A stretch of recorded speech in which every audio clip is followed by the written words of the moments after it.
അങ്ങനെ കിട്ടിയ അവസരം വീണ്ടും മുതലാക്കാൻ കഴിയാതെ 15 പന്തിൽ നിന്നും 24 റൺ അടിച്ച് സഞ്ജു സാംസൺ മടങ്ങി. 2 6 1 4 ആണ് സഞ്ജു ഇത്തവണ അടിച്ചത്. നമുക്കറിയാം നമീബിക്കെതിരെ 8 പന്തിൽ 22 ആയിരുന്നു, ഇത്തവണ 24 അടിച്ച് അങ്ങനെ മൊത്തം എല്ലാം കൂടെ കൂട്ടുമ്പോഴേക്കും 46 റൺസായിട്ട് സഞ്ജു സാംസൺ T20 ലോകകപ്പിൽ നിൽക്കുകയാണ്. ഇതേ 46 റണ്ണാണ് ന്യൂസിലൻഡിനെതിരെ 5 കളിയിൽ നിന്ന് അടിച്ചത്. പക്ഷേ T20 ലോകകപ്പിൽ നിന്ന് 2 കളിയുമായിട്ടാണ് സഞ്ജു 46 റൺസ് അടിച്ചിരിക്കുന്നത്. എന്തായാലും ബ്ലെസ്സിംഗ് മുസറാഫ് തന്നെയാണ് വിക്കറ്റ് എടുത്തിരിക്കുന്നത്. റയൻ ബോൾഡന്റെ കൈകളിലേക്കാണ് സഞ്ജു കൊടുത്തത്. ആദ്യത്തെ പന്ത് ഡോട്ടാക്കിയ സഞ്ജു രണ്ടാമത്തെ പന്ത് തന്നെ 6 അടിച്ചപ്പോഴേക്കും ഒരു കോൺഫിഡൻസ് വന്നു. ലോങ് ഓഫിലേക്കാണ് ആ 6 അടിച്ചത്.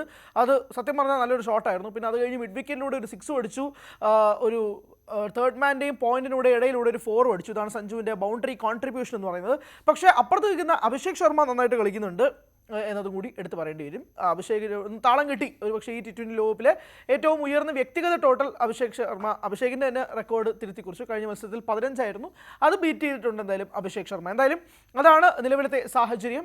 സഞ്ജുവിന് അവസരം കിട്ടിയെങ്കിൽ പോലും തിളങ്ങാൻ സഞ്ജുവിന് വ്യക്തിപരമായിട്ട് കഴിഞ്ഞിട്ടില്ല.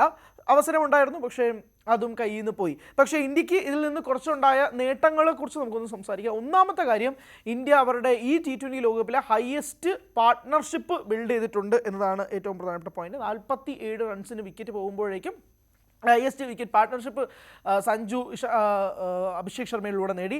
ഇത് ഈ left and right hand combination വന്നപ്പോഴേക്കും ഇന്ത്യക്ക് എന്തൊരു ഫ്രഷ് ഫീൽ കിട്ടിയതുപോലെ ഈ മത്സരത്തിലുണ്ട്.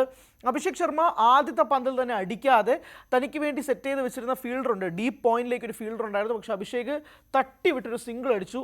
നല്ല സ്റ്റാർട്ടായിരുന്നു അഭിഷേകിന് കിട്ടിയത്. ആദ്യത്തെ പന്ത് തന്നെ ചടപടാന്ന് അടിക്കാണ്ട് നോക്കി സിംഗിൾ അടിച്ച് സ്ട്രൈക്ക് റൊട്ടേറ്റ് ചെയ്ത് അഭിഷേക് ശർമ്മയും കാണാൻ സാധിച്ചു. അതും രസമുണ്ടായിരുന്നു. സഞ്ജു സാംസണിൻ്റെ കോൺഫിഡൻസ് എനിക്ക് വളരെയധികം ഇഷ്ടപ്പെട്ടു. കാരണം സാധാരണയായി കോൺഫിഡൻസ് ലോ ആയിരുന്നപ്പോഴേക്കും നോൺ സ്ട്രൈക്കേഴ്സ് എന്നിലേക്ക് സഞ്ജു മാറിയത് നമ്മൾ ന്യൂസിലൻഡ് സീരീസിൽ കണ്ടതാണ്.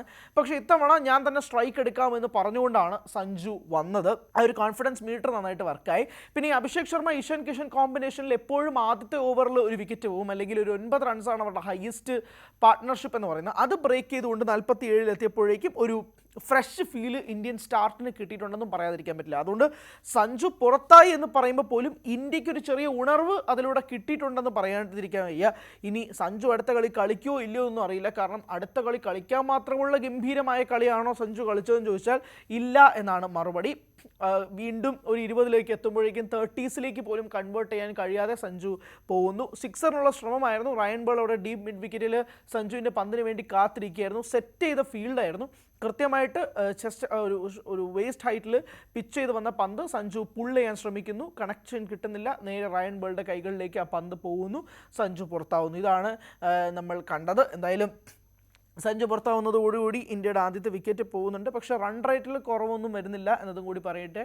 ഒരു പവർ പ്ലേക്ക് ആകുമ്പോൾ തന്നെ ഒരു നല്ല 10 റൺസ് പെർ ഓവർ മേളിൽ ഇന്ത്യക്ക് പവർ പ്ലേയിൽ സ്കോർ ചെയ്യാൻ കഴിഞ്ഞിട്ടുണ്ട് എന്നതും എടുത്ത് സൂചിപ്പിക്കേണ്ട കാര്യമാണ്. പക്ഷേ സഞ്ജു നിരാശപ്പെടുത്തി എന്നത് പറയാം. വെസ്റ്റ് ഇൻഡീസിനെതിരെ ഇനി സഞ്ജുവിന് അവസരം കിട്ടുമെന്ന് അറിയില്ല. എന്നാലും റിങ്കുവിന് പകരമാണ് സഞ്ജു വന്നത്.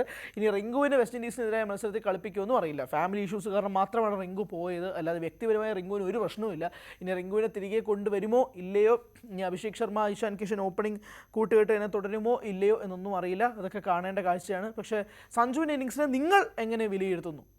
കമന്റിൽ പറയുക. കൂടുതൽ വാർത്തകൾക്ക് News 18 Keralam YouTube channel subscribe ചെയ്യുക.